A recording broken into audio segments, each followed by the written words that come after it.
Hey everyone. Today we're going to dive into the 2021 romance miniseries, Married First, Then Fell in Love.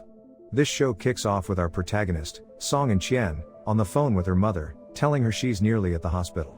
However, her plans are thwarted when two mysterious men suddenly appear and kidnap her. When she wakes up, she discovers herself lying bound and helpless on the sofa of a grand mansion. Just then, a man named Chu Fei-Yuan appears and sits next to her. He gently reminds her that, just 5 days ago, he had requested that their marriage contract be annulled, but she has failed to do so. At first, Song gets bewildered, yet after giving it some thought, she remembers that she sent the text herself. She agrees to dissolve the marriage agreement, which prompts Chu to let her go. Then Song goes to the hospital, where her younger brother is receiving care. Upon her arrival, her mother Jing tells her that she has organized her and Chu's marriage. Song refuses right away, claiming that she cannot marry someone she has never met. Despite her refusal, Jing presses Song to marry him, citing his wealthy family and offering a generous dowry of 20 million. She tells Song that if she accepts the marriage, it will help them pay off all their debts and cover her brother's medical expenses. Upon hearing Jing's emotional blackmail, a distraught Song returns to Chu and reveals that her mother desperately wants her to marry him. He approaches her after hearing this, telling her if she wants to marry him, he should do his duty as a husband. Following this, he attempts to forcibly kiss her, but gets slapped in the face. Just after that, Song suddenly feels sick, resulting in Chu taking care of her by offering her a hot drink to make her feel better. Chu then tells her to whip up some delicious food, so she immediately begins to prepare some mouth-watering noodles. Upon realizing that she has prepared the noodles exclusively for him, Chu goes to the kitchen to get her another dish. Moments later, Song decides to leave, but unfortunately, it starts to rain, so she decides to wait at his house for the rain to stop. She dozes off on the couch, dreaming of Chu coming closer to her. Upon waking, she finds Chu sitting beside her, just as in her dreams. He seems to be drunk and quickly falls asleep in her lap. Despite multiple attempts to push him away, she fails, and they end up sleeping in the same pose. When Chu wakes up the next morning, he notices Song right next to him, prompting him to get up quickly and asks what she is doing at his house. In response, she reminds him that he is the one who drunkenly sank into her lap last night. In the next scene, Song is seen arriving at a coffee shop, which is revealed to be her workplace. She arrives a few minutes late for her shift, prompting her colleague, Jia, to scold her for always having to bear the brunt of her lateness. Song contritely apologizes, citing that she was ensnared in another matter. Chu soon arrives at the coffee shop and takes Song out for a chat. As they walk to his car, he demands to know why she is causing him distress. She replies that she is also a victim of the situation. Still, he demands her to call off the wedding, to which she reluctantly agrees. Moments later, Song goes to meet her mother at the hospital and asks her to call off the wedding, but to her surprise, Jing reveals that she has accepted the dowry and has already used some of it to pay her brother's hospital bills. This makes Song really upset, but she promises that she will cover all of his brother's medical expenses through her job. On the other hand, Chu meets his father and grandmother. When his grandmother inquires about his intended wife, Chu exclaims that he won't marry her. This upsets the old woman, and she begins to manipulate him by begging to see him married before she passes. However, Chu remains silent and pretends to be busy. Next morning, Chu goes to the coffee shop to get Song. But Jia tells him that Song will be fired if she fails to finish her shift. However, Chu surprises everyone by telling Jia to pack up all the items, as he is going to purchase them. He then declares that Song's work is done and takes her home. When he gets home, he gives Song couple rule contracts, the first of which states that the husband is always in the right and that she must never argue with him. Initially, Song rejects the suggestion, causing Chu to demand his 20 million back. He then pulls her close, telling her that he has the right to be intimate with her. Having no other choice, poor Song is forced to sign the contract. Chu warns her not to cause any troubles for him and that their wedding will take place in 3 days. Chu further asks if she has any requests for him, to which she responds that she does not want him to have any intimate relationship with her. She in return poses the same question, and Chu responds that she must remain faithful to him. A few days later, they get married and make their way back home. Song decides to sleep on the couch, but Chu doesn't allow her to do so and tells her that she must follow him as per the contract rules. The following day, as Song prepares to depart for work, Chu suddenly announces that he would be picking her up and taking her to his parents' house. After arriving there, Song meets Chu's father, Chang Ming, the very same person who has arranged their marriage without their consent.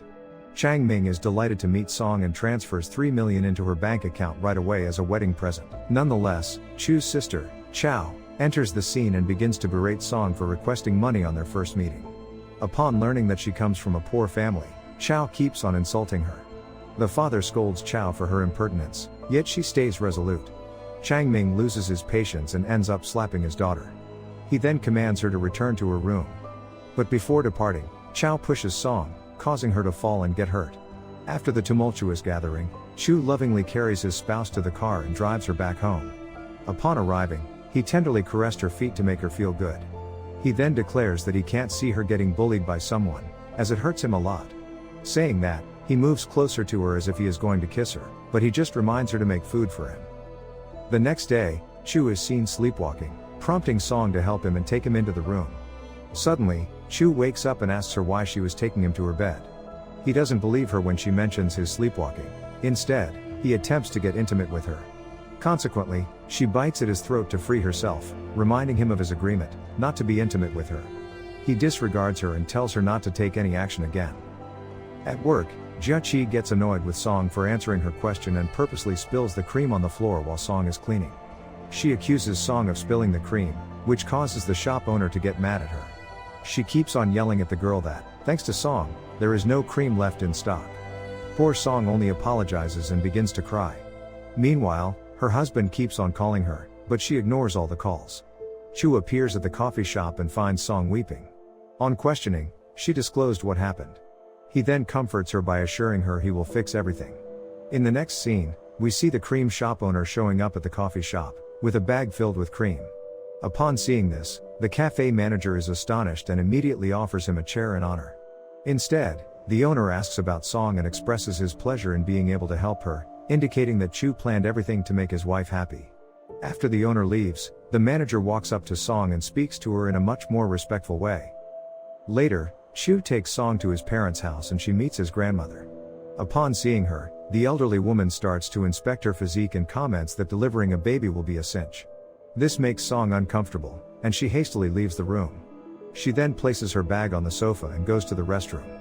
Chao decides to take advantage of the situation, so she puts her earrings in Song's bag. Moments later, as the newlyweds are about to leave, Chao stops them, slaps Song, and accuses her of stealing her jewelry. She insists that Song should be reprimanded. But Song, on the other hand, swears her innocence. Chu jumps in on the conversation to defend his wife and comes up with the idea that he will have the fingerprints investigated and even involve the police, which fills Chao with dread. She stops him, insisting that she just realized the jewels are not hers.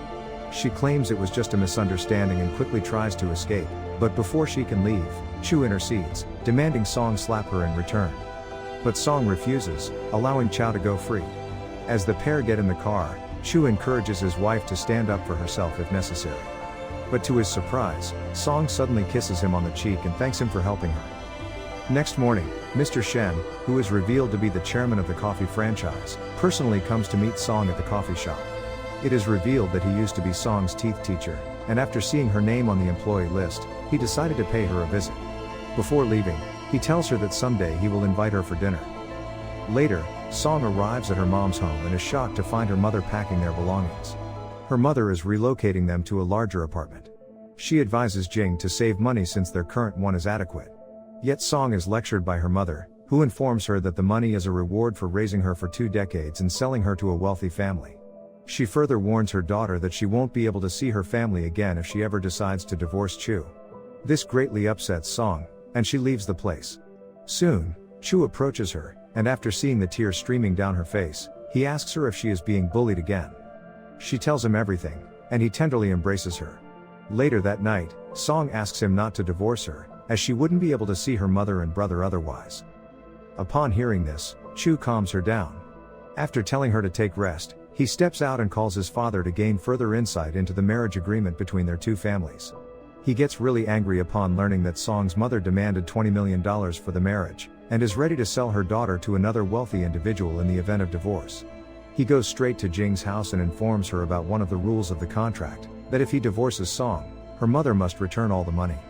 He then tells her to apologize to Song or else she will lose all her wealth. Fearing being left with nothing, she apologizes to Song the next day, leaving her both happy and perplexed. As he heads home, his temper flares when he finds that Song is making fish for dinner. He questions her intention for cooking it and asks if she plans to harm him.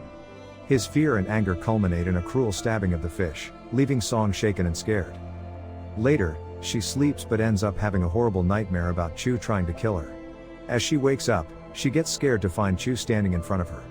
However, Chu somehow managed to calm her down, telling her that it was a mere nightmare. But Song brings in his violent behavior by talking about the incident that happened in the kitchen a few hours ago. She further shocks him by telling him to file for divorce. The next day, she meets Shen at her workplace, who offers her a new job as a manager with the intention of helping her, but Song refuses and claims that she is happy with what she is doing right now. This makes him surprised, yet happy. He gently touches her head, claiming that she hasn't changed at all. Then we see Chu outside the shop, visibly engaged to see them together. As the two head out, Song suddenly stumbles over something, so Shen quickly rushes to her aid, giving her a hand and the perfect opportunity to share his feelings with her. But his lovely moments get interrupted by Chu, who comes and addresses Song as his wife. He then kisses her in front of Shen. As expected, this enrages Song, so she pushes him away. After seeing this, Shen tells Chu that he should let her go if he can't make her happy, but Song replies that she is quite happy with her marriage. As the movie comes to an end, we see Song approaching Chu and asking him to take her home.